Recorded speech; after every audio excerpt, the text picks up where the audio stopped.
Hey there, cats and kitties. I am the Blues Man, sXeblues, and this is Wicked Flicks. For this particular episode, I'm going with the Cy Enfield-directed Ray Harryhausen classic, Mysterious Island. Now, this kind of sort of plays into the last Wicked Flicks that I did, 20,000 Leagues Under the Sea, but we'll get to that. Primarily starring Michael Craig as well as Joan Greenwood, Gary Merrill, and Herbert Lom, among others.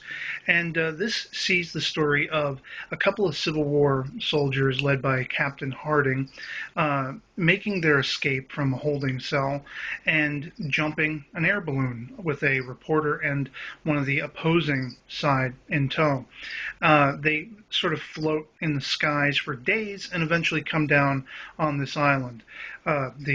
As the title will say, Mysterious Island, and they find crazy stuff about. Nature has totally gotten unbridled, and there are giant creatures, giant bees, giant birds, a giant crab, for example.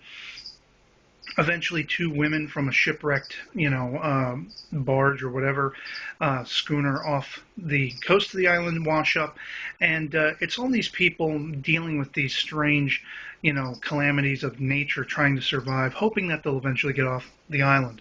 But there seems to be a hint that someone's helping them little by little, and eventually they find a cave where a pirate was left to die, and they're fearful that pirates will return, which they, of course, will eventually do in the film. And this is when the helping hand, the guiding hand, if you will, reveals himself in the form of the thought-dead Captain Nemo. Now, the interesting thing about this is Nemo has had a change of heart since the last time we've seen him. He's no longer bent on destruction as a means of dealing with destruction, but rather he's turned his scientific efforts into hoping to help mankind by creating these humongous animals and game and things like that. He wants to basically stamp out hunger, as the saying goes, defeat famine. And a very noble thing, but unfortunately, as with 20,000 Leagues Under the Sea, this is going to be a tragic story where the island basically goes underwater by the end of the film.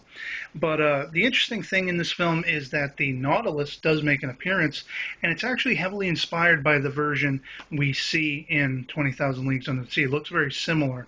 And so for that, I've always considered these to be kind of sister films, even though this is not made by Disney. But it's a really enjoyable piece, and if you haven't seen it, I highly suggest it. Otherwise, that's pretty much all I have to say on it, and, stick with me next time, and we'll see what else we dig. So, till then, catch you later. Peace.